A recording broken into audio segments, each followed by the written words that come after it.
পোহৰৰ উৎসৱ দীপাৱলী সম্পৰ্কে দুআষাৰ কথা ক'বলৈ আজি আপোনালোকৰ ওচৰত উপস্থিত হৈছেহি। আপোনালোক সকলোৱে পোহৰৰ উৎসৱ দীপাৱলীৰ কথা জানি দীপাৱলীক দীপান্বিতা বা দেৱালী বুলিও কোৱা হয়। শৰৎকালত উদযাপিত হোৱা এই উৎসৱ পোহৰৰ উৎসৱ আমাৰ সকলোৰে কাৰণে মহা আনন্দৰ উৎসৱ। কাতি বিহুৰ প্ৰথম শুক্লা প্ৰতিপদতে এই উৎসৱ উদযাপিত কৰা হয়। গ্ৰেগৰিয়ান কেলেণ্ডাৰ অনুসৰি অক্টোবৰ মাহৰ 15 তাৰিখৰ পৰা নৱেম্বৰ মাহৰ 15 তাৰিখৰ ভিতৰত সাধাৰণতে এই উৎসৱ উদযাপিত হয়। সংস্কৃত দীপাৱলী শব্দৰ অৰ্থ হৈছে দীপ অৰ্থাৎ চাকিৰ শাৰী। এই উৎসৱক দীপোৎসৱ বুলি ক'লেও বঢ়াই কোৱা নহয়। দীপাৱলী বা দেৱালীৰ কথা ক'বলৈ হ'লে বিভিন্ন কাৰকে আহি আমাৰ মনত অগাদেৱা কৰেহি। কিংবদন্তি অনুসৰি বা প্ৰচলিত কথা অনুসৰি উল্লেখ থকা 4টা কাৰকৰ বিষয়ে আমি প্ৰথমতে আজি উল্লেখ কৰিম। কোৱা হয় যে ৰামচন্দ্ৰই পিতৃ দশৰথৰ আজ্ঞা পালন কৰিবৰ কাৰণে বনবাসলৈ গৈছিল। আৰু আপোনালোক সকলোৱে জানে যে বনত থকা কালত লংকাৰ ৰজা ৰাৱণে সীতাক হৰণ কৰি লৈ গৈছিল। 14 বছৰ বনবাসৰ অন্তত ৰামে যেতিয়া ৰাৱণক বধ কৰি সীতাক উদ্ধাৰ কৰি আনে, তেতিয়া অযোধ্যালৈ ঘূৰি আহোঁতে অযোধ্যাৰ গোটেই বাট অযোধ্যাবাসীয়ে আলোকসজ্জাৰে পোহৰাই তোলে। আৰু এইদৰে তেওঁলোকে ৰামচন্দ্ৰক আদৰণি জনাই মহা উৎসৱৰ আয়োজন কৰে। আন এক উৎস অনুসৰি পঞ্চ পাণ্ডৱে 12 বছৰ বনবাস আৰু এবছৰৰ অজ্ঞাতবাসৰ অন্তত যেতিয়া ৰাজ্যলৈ ঘূৰি আহে, তেতিয়া হস্তিনাবাসীয়ে তেওঁলোকক দীপ জ্বলাই মহা উৎসাহেৰে আদৰণি জনায়। এয়াও দীপাৱলীৰ অন্যতম এক উৎসৱ। আমি জানো যে দেৱতা আৰু অসুৰে মিলি সাগৰ মন্থন কৰিছিলে, আৰু সেই অমৃত মন্থনৰ কালত লক্ষ্মী দেৱীৰ আবিৰ্ভাৱ হয়। কোৱা হয় দীপাৱলীৰ এই দিনটোতে লক্ষ্মী দেৱীৰ আবিৰ্ভাৱ হৈছিল, আৰু এই দিনটোৰ পৰাই তেওঁ শ্ৰীকৃষ্ণৰ লগত বৈকুণ্ঠ ধামত বাস কৰিবলৈ লয়। এতিয়া আহিছোঁ চতুৰ্থটো উৎসৰ কথালৈ। চতুৰ্থ উৎসৰ অনুসৰি নৰকাসুৰক এই দিনটোতে বধ কৰা হয়। কথিত মতে নৰকাসুৰৰ উপদ্ৰৱৰ পৰা বা তেওঁৰ উৎপাতৰ পৰা এই দিনটোতে ৰাইজ মুক্ত হয়, আৰু সেইকাৰণে এই দিনটোতে মহা ধুমধামেৰে দীপাৱলীৰ আয়োজন কৰা। এই ধৰণে অকলে 4টাই নহয়, বিভিন্ন ধৰণৰ কথা প্ৰচলিত হৈ আছে, আৰু পুৰাণতো বিভিন্ন ধৰণে ইয়াৰ উল্লেখ আছে। এই 4টা কাৰকৰ পৰা এই কথা প্ৰতীয়মান হয় যে আন্ধাৰক নাহি পোহৰৰ উদয় হ'বই, আৰু যিকোনো কথাই যেতিয়া এটা সৎ পথত থাকি আহৰণ কৰা যায়, তেতিয়া প্ৰাপ্তিৰ কাৰণে সময় লাগে। ৰামক প্ৰয়োজন হৈছিলে 14 বছৰ বনবাসৰ, পাণ্ডৱক প্ৰয়োজন হৈছিলে 12 বছৰ বনবাস, এবছৰ অজ্ঞাতবাসৰ। এই 4টা কাৰকৰ বাহিৰেও ভাৰতৰ বিভিন্ন ঠাইত বিভিন্ন কাৰণত দীপাৱলী উদযাপন কৰা হয়। ভাৰতৰে কেৰালা ৰাজ্যত ৰজা মহাবলীৰ পৃথিৱীলৈ প্ৰত্যাৱৰ্তনৰ আনন্দত দীপাৱলী পালন কৰা হয়। ইতিহাসবিদসকলৰ মতে বাৎসায়নৰ কামসূত্ৰত দীপাৱলীৰ উল্লেখ আছে। ইয়াৰ ৰচনাকাল খ্ৰীষ্টপূৰ্ব 3য় শতিকা আৰু 2য় খ্ৰীষ্টাব্দৰ মাজত বুলি ধৰা হয়। ৰজা হৰ্ষবৰ্ধনে 7ম শতিকাৰ ৰচিত সংস্কৃত নাটক নাগানন্দত দীপাৱলীক দীপ প্ৰতিপদোৎসৱ, দীপ মানে চাকি, প্ৰতিপদ অশেষৰ প্ৰথম তিথি বুলি উল্লেখ কৰিছে। অৰ্থাৎ প্ৰতিপদ তিথিক চাকিৰে পতা এই উৎসৱেই দীপাৱলী। প্ৰধানকৈ ভাৰত আৰু নেপালত অতি উলহ মালহেৰে দীপাৱলী আয়োজন কৰা হয়। ইয়াত আপোনজনক বিভিন্ন ধৰণৰ উপহাৰ দিয়ে, মিঠাই দিয়ে আপ্যায়ন কৰে। এয়া নিশ্চয় সমাজৰ কাৰণে এক অতি শুভ পৰম্পৰা। দুৱাৰ মুখত আলপনা অঁকা, হাতত মেহেন্দি লগোৱাও দীপাৱলীৰ অন্যতম পৰম্পৰা।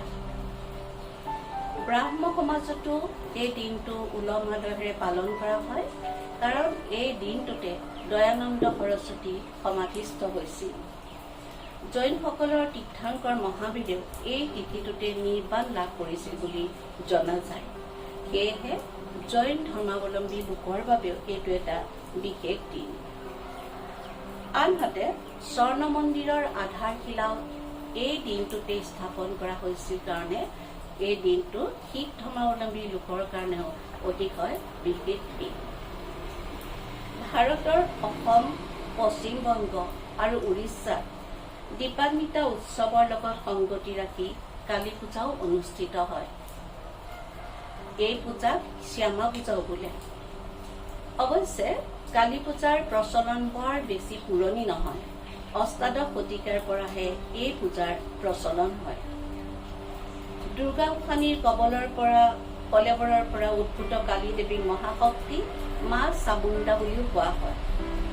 কথিত আছে, পৌৰাণিক আখ্যান অনুসৰিও কুম্ভ আৰু নিকুম্ভ নামৰ দুই অসুৰক একালত বৰ শক্তিশালী হৈ উঠিছিল। তেওঁলোকৰ পৰা পৃথিৱীক মুক্ত কৰিবৰ কাৰণে কালীয়ে তেওঁলোকক বধ কৰে আৰু বধ কৰি কালী গোসাঁনী অত্যন্ত উগ্ৰ হৈ উঠিছিল। দেৱতাসকলে উপায় নাপাই মহাদেৱৰ শৰণাপন্ন হয় আৰু মহাদেৱ অৰ্থাৎ শিৱই কালী গোসাঁনী অহাৰ বাটতে ওপৰলৈ মূৰ কৰি শুই থাকে। কালী গোসাঁনীয়ে হঠাৎ শিৱৰ যেতিয়া বক্ষত তেওঁৰ ভৰি স্থাপন কৰে, লগে লগে তেওঁ গম পায় তেওঁ উন্মাদপ্ৰায় হৈ উঠে। নিজৰ কৰ্মৰ কাৰণে দেৱীয়ে কৰা অনুশোচনাৰে এয়া প্ৰতিফলন।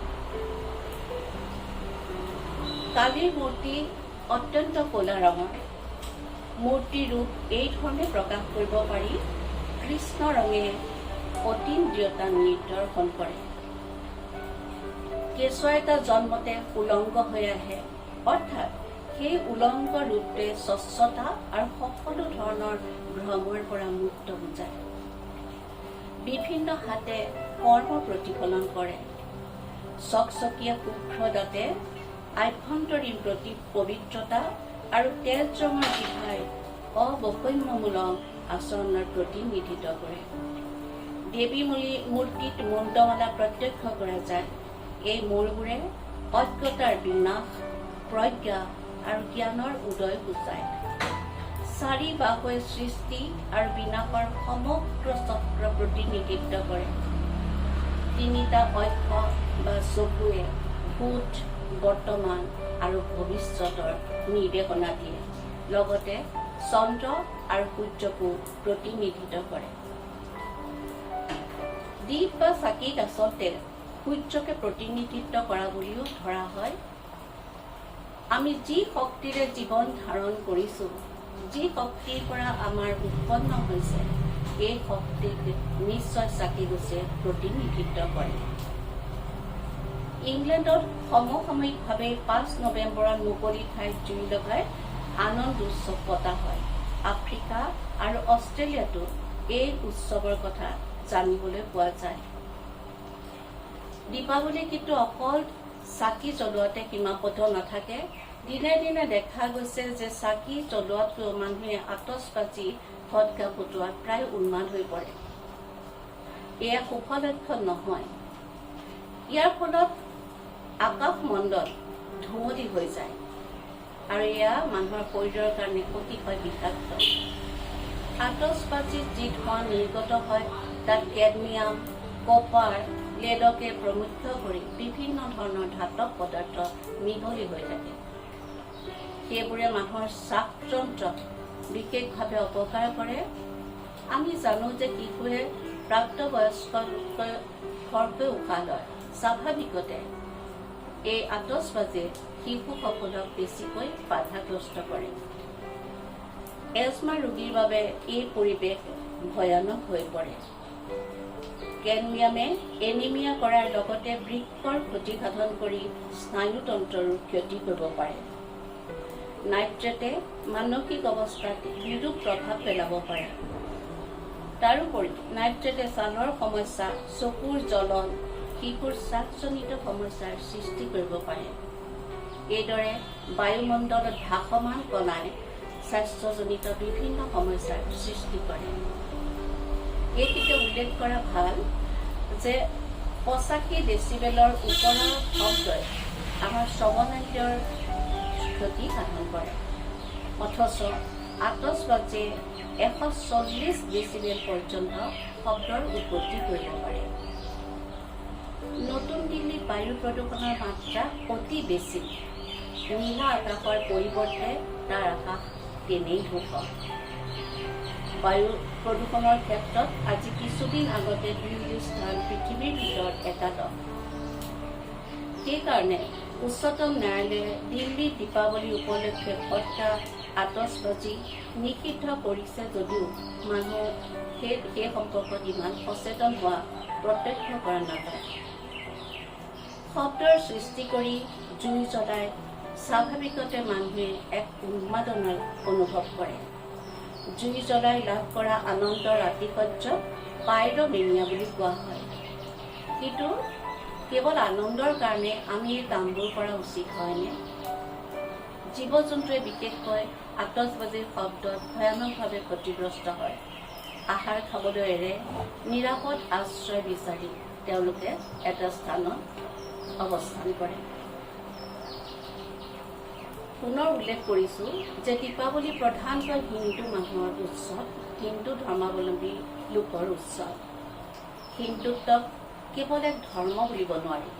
হিন্দুত্ব এক জীৱন বিখ্যা, আৰু এই জীৱন বিখ্যা প্ৰকৃতিৰ লগতে জড়িত। প্ৰকৃতিৰ সুৰক্ষাৰ প্ৰতি আমি সদায় সচেতন হোৱা উচিত। সেইকাৰণে দীপাৱলী পালন কৰোঁতেও পৰিৱেশ হিতৈষী সামগ্ৰীহে আমি ব্যৱহাৰ কৰা উচিত। দীপ মানে পোহৰ। এই পোহৰৰ যি উৎসৱ, সেই উৎসৱে আমাক অন্ধকাৰৰ পৰা পোহৰলৈ বাট দেখুৱাওক। এই সময়ত এই আমাৰ কামনা। ধন্যবাদ। পুনৰ সোনকালে আপোনালোকক লগ পোৱাৰ প্ৰতিশ্ৰুতি।